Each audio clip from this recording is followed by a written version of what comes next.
Assalamualaikum warahmatullahi wabarakatuh. Selamat pagi, selamat siang, selamat sore, selamat malam. Yang terhormat Ibu Kartika dan juga teman-temanku sekalian yang saya banggakan. Jadi kali ini saya tuh bakal mau membahas salah satu model komunikasi yang sudah saya pilih. Tapi sebelum saya membahasnya nih, izinkan saya buat mengenalkan diri saya terlebih dahulu. Nah, nama saya ini Marsha Amelia. NIM saya 07031282227196. Saya dari kelas C, pengantar ilmu komunikasi Indralaya. Oke, kita langsung bahas nih. Model komunikasi yang saya pilih itu model apa sih? Udah terpampang ya di layar kalau misalkan saya bakal mau bahas model Berlo. Jadi, model ini tuh dikemukakan oleh David K. Berlo pada tahun 1960. Jadi di model ini terdapat 4 komponen penting gitu yang ditekankan oleh David K. Berlo, yaitu dikenalnya dengan model SMCR. SMCR itu apa sih? Apa ya? SMCR itu kepanjangannya dari S-nya itu search, habis itu M-nya itu message, terus C-nya itu channel, dan yang terakhir adalah R-nya itu receiver. Oke, kita bahas satu dulu nih dari search ya. Mungkin beberapa dari kita ada yang udah paham ya search itu apa. Search itu adalah sumber atau yang kalau misalkan bahasa komunikasinya tuh komunikator ya, sumber atau komunikator, atau juga si pembuat pesan gitu. Lalu selanjutnya ini adalah message. Message itu apa sih? Ya, pesan itu sendiri, pesan yang disampaikan, pesan yang disampaikan oleh si search ini tadi gitu, si pembuat pesannya itu. Lalu selanjutnya channel itu apa sih? Channel itu saluran, jadi dia tuh yang bakal membawa pesan tersebut gitu. Dan yang terakhir adalah receiver, yaitu penerima pesannya. Penerima pesan. Jadi kita udah tahu nih, search itu apa, message itu apa, channel itu apa, receiver itu apa. Selanjutnya kita bakal bahas ini. David K. Berlo juga menggambarkan bahwa butuh encoder dan juga decoder. Terus kalian tuh kayak bingung, encoder decoder apaan sih? Bingung banget. Jangan bingung dulu. Bentar, aku jelasin. Jadi encoder dan decoder itu maksudnya apa? Kayak gini. Search ini, si orang yang pembuat pesan ini, dia kan membuat pesan ya. Nah, encoder ini tuh ada di sini gitu. Ibaratnya ada di sini dia. Encoder. Nah, encoder tuh apa sih? Encoder itu proses menghasilkan sebuah pesan. Jadi, si pembuat pesannya itu dia kayak mikir nih mau ngomong apa ya gitu. Dia pikir gitu di dalam otak dia. Nah, itu disebut dengan proses gitu.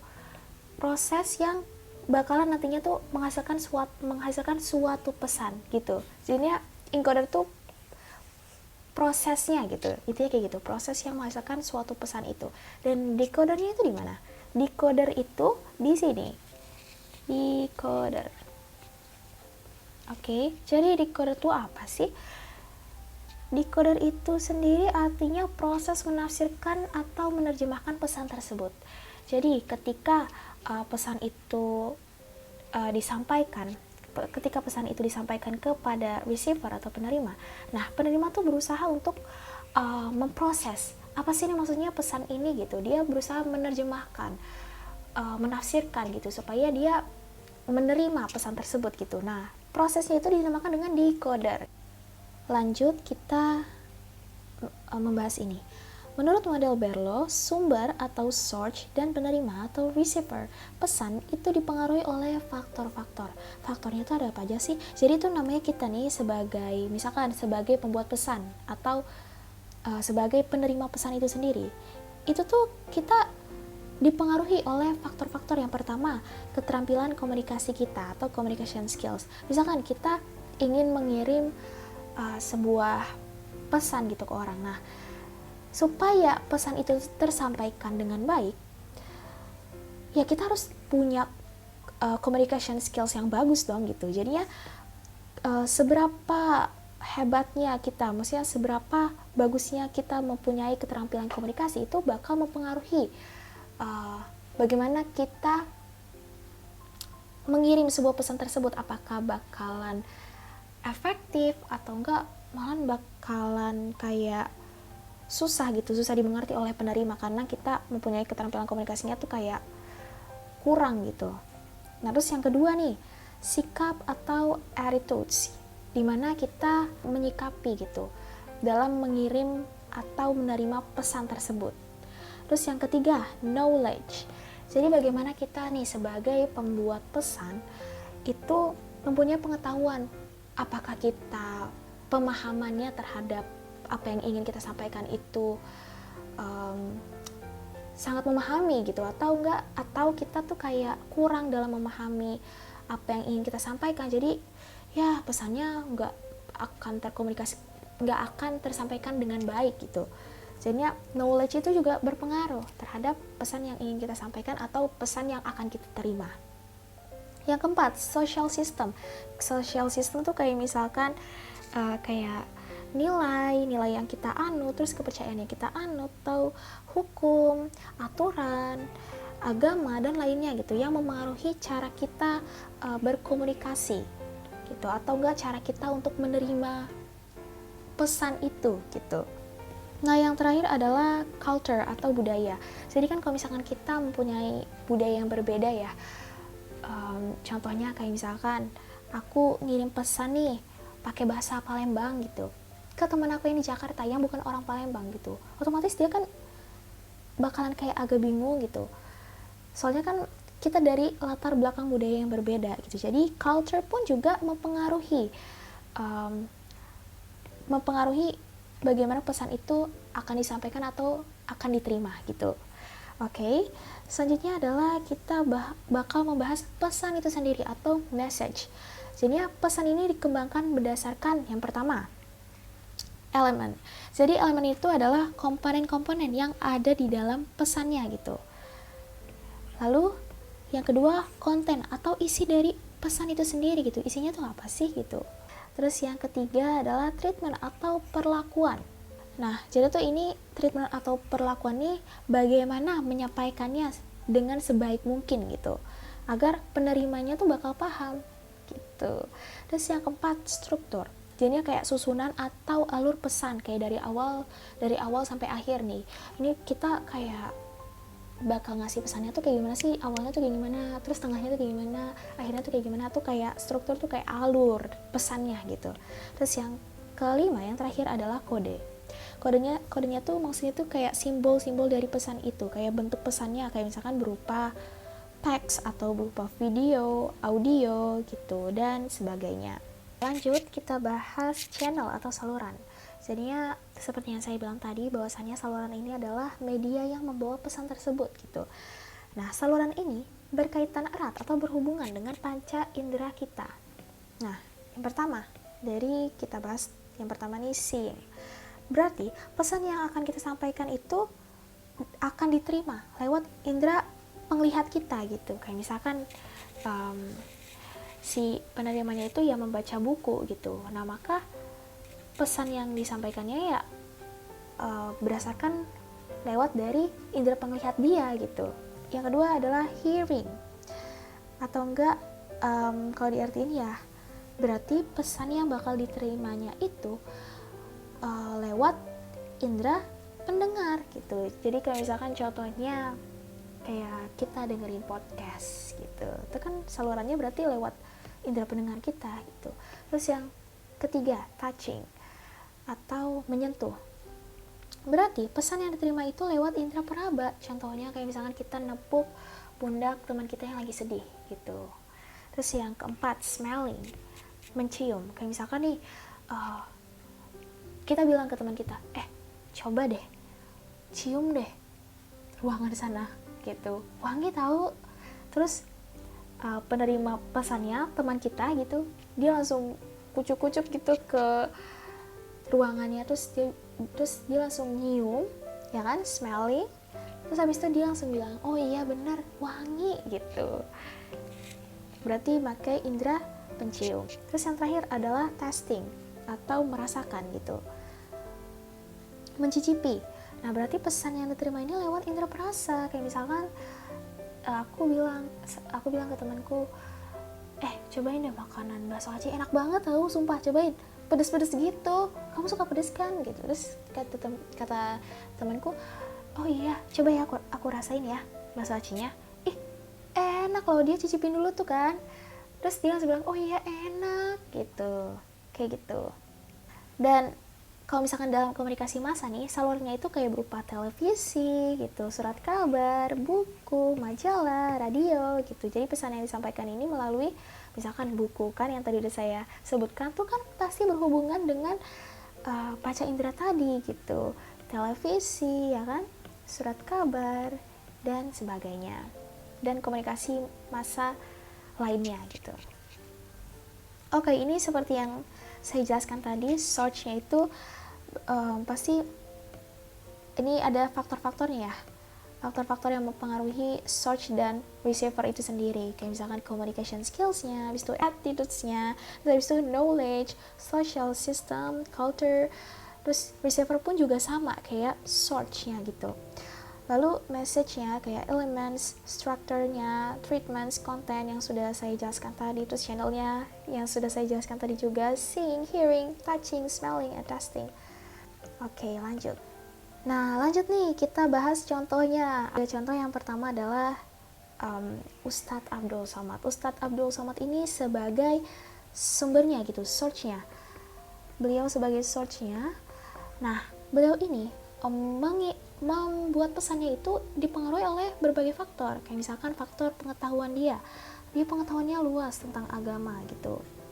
Lalu yang kedua, tentang budaya dia. Jadi ketika dia menyampaikan pesan kepada receiver, penerima, dia tuh memakai bahasa Melayu gitu, karena beliau latar belakang budayanya itu dari Sumatera gitu. Lalu juga ada communication skills-nya, keterampilan dia dalam berkomunikasi. Jadi communication skills dia udah bagus gitu, karena dia udah sering tampil di depan banyak orang gitu. Dan juga selanjutnya adalah sikap, bagaimana dia menyikapi pesan tersebut. Dia membawakan ceramah, dia sikapnya tuh kayak gimana sih gitu. Terus sistem sosial dia tentang mencakup kayak nilai yang dia anut gitu, agama yang sudah dia dalami ya kan, terus hukum, aturan dan sebagainya gitu. Lalu kita udah selesai nih ngebahas search-nya ya, kita langsung bahas message-nya. Message-nya itu berarti pesan yang disampaikan berupa ceramahnya seputar agama. Lalu selanjutnya channel, kayak misalkan pesan yang bakal diterima oleh para pendengar ceramah ini tuh apa sih? Kayak misalkan hearing. Pendengar ceramah ini bakalan menerima pesan tersebut tuh melalui hearing, pendengaran mereka gitu. Pendengaran mereka terhadap isi dari ceramah itu. Terus receiver-nya juga akhirnya menerima pesan tersebut. Nah, receiver-nya juga punya communication skills yang seperti apa gitu. Terus attitudes-nya, bagaimana cara menyikapinya ceramah dari Ustadz Abdul Somad. Terus pengetahuan dari receiver tadi, penerima pesannya kan, mereka pasti pengetahuannya masing-masing receiver tuh berbeda-beda ya. Kayak misalkan ada pengetahuannya seputar agamanya udah dalam banget lah, terus ada yang masih kayak masih kayak biasa aja gitu. Nah itu pasti bakalan nerima pesannya tuh berbeda-beda gitu pemahamannya, karena pengetahuannya pasti berbeda-beda juga setiap pendengar ceramahnya. Lalu ada juga social systemnya, mereka pasti punya nih nilai yang mereka anut tuh masing-masing itu bakal berbeda gitu. Jadi mereka bakal menerima pesan dari Ustadz Abdul Somad nih juga bakal berbeda-beda juga gitu pemahamannya. Lalu yang terakhir adalah culture. Saat Ustadz Abdul Somad menjelaskan ceramahnya itu dengan kadang-kadang pakai bahasa Melayu gitu, mungkin yang orang yang bukan berasal, pendengar ceramah yang bukan berasal dari orang Melayu ya, Sumatera gitu, itu akan bingung gitu kayak, hah, Ustadz Abdul Somad ngomong apa, aku nggak ngerti bahasanya gitu. Mungkin ada yang kayak gitu, karena pasti pendengar ceramahnya itu berasal dari latar belakang budaya yang berbeda gitu, culture yang berbeda. Nah, yang terakhir nih, ini aku anggap sebagai dia podcaster, atau enggak penyiar radio. Bagaimana dia membuat pesannya itu dengan pengetahuan dia. Misalkan penyiar radio ya, pengetahuannya tentang musik tuh sangat luas gitu. Terus dia punya communication skills yang sangat bagus gitu. Pasti bagus dong kalau namanya penyiar radio ya. Ngomongnya udah kayak sat gitu. Terus attitudes-nya, bagaimana dia menyikapi maksudnya mengirim pesan tersebut tuh seperti apa sih gitu. Terus lalu social system dia, nilai-nilai yang dia anut, abis itu culture dia dari, misalkan dia keturunan bule gitu, jadi kayak ngomongnya kayak wah mix English gitu lah, udah keren banget gitu. Lalu message yang disampaikan kayak berupa tadi ada elements, structure ya kan, treatment, content, code. Jadi kayak misalkan alur pesannya tuh dari awal apa sih, kayak misalkan 98,7 Gen FM suara musik terkini, kayak dari awalannya sampai akhirnya gitu. Lalu isi dari pesannya itu apa sih? Oh, dia bakal ngebawain playlist lagu yang lagi hits banget nih di bulan ini, misalkan seperti itu. Lalu bagaimana dia menyampaikannya sebaik mungkin gitu, agar penerima atau pendengar musiknya tuh paham gitu maksud dari si penyiar radio ini. Lalu dia quote-nya itu kan, simbol dari pesan itu. Bentuk pesannya tuh bakal berupa apa sih? Oh, bakal berupa kayak audio gitu, kayak suaranya aja gitu yang bakal didengar oleh penerima. Nah, salurannya apa? Salurannya yang media yang bakal medium yang bakal dibawa gitu. Yang membawa pesan tersebut tuh apa sih? Ya salurannya bakal yang diterima oleh penerima pesan itu berupa hearing gitu. Salurannya tuh hearing, jadinya pesan yang diterima tuh lewat indera penerima pesan gitu. Jadi mereka mendengar pesannya, oh ini lagi lagu ini nih, ini lagu ini. Terus penyiar radionya kayak ngajak ngobrol gitu, kayak dia curhat misalkan gitu. Nah tuh berarti channelnya itu lewat hearing gitu. Terus habis itu receivernya, penerimanya ya udah dia sesuaiin dengan dipengaruhi oleh faktor-faktor communication skills dia gitu. Terus attitudes dia, bagaimana penerima pesan itu menyikapi pesan dari si penyiar radio itu. Lalu knowledge ya kan, pengetahuannya seputar musik, apa dia udah tahu nih musik yang bulan ini yang keluar tuh apa aja sih gitu, atau belum gitu. Terus social systemnya, nilai-nilai yang dianut, dan culture, budaya yang berbeda. Mungkin kalau misalkan yang si penyiar radionya itu kayak orang bule gitu, jadi kayak ngomongnya bahasa Inggris, sedangkan yang pendengarnya itu kayak gak ngerti bahasa Inggris samsek gitu sama sekali gitu. Jadi kayak, hah bos ini ngomong apa sih, aku gak ngerti gitu, misalnya kayak gitu ya. Jadi pasti berbeda-beda antara source-nya dan juga receiver-nya gitu, faktor-faktornya berbeda. Nah, yang terakhir nih, karakteristik model komunikasi Berlo. Jadi, komponen komunikasi ini dipengaruhi oleh beberapa faktor yang tadi sudah saya sebutkan. Lalu, efek komunikasi tidak dapat diketahui. Jadi, kita ngebahas nggak nyinggung tentang efek komunikasinya tuh bakal apa sih gitu? Bakal apa sih gitu? Nggak ada ya.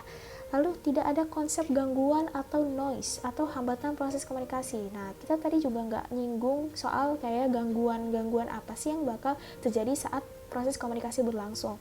Lalu, baik pemberi pesan atau penerima pesan memiliki kesamaan faktor yang mempengaruhi keduanya. Jadi, masing-masing tuh punya faktor kayak communication skills-nya, terus attitudes-nya, ya kan?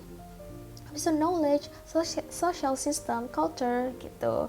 Lalu, komunikasi ini berlangsung satu arah doang, kayak dari source ke receiver aja gitu, nggak dari receiver ke source lagi, nggak gitu. Jadi cuma kayak satu arah aja gitu. Terus kelebihan dari model Berlo itu apa sih? Jadi model ini tuh tidak terbatas pada komunikasi publik atau komunikasi massa, namun juga komunikasi antar pribadi dan juga komunikasi tertulis. Jadi sangat luas ya. Dan kekurangan dari model Berlo ini apa sih? Tidak menjelaskan mengenai umpan balik, jadi tuh nggak ngejelasin tentang feedbacknya dari pesan yang diterima oleh receiver itu gitu. Jadi komunikasi ini diasumsikan sebagai fenomena yang statis aja, jadi nggak berubah-berubah, nggak dinamis gitu.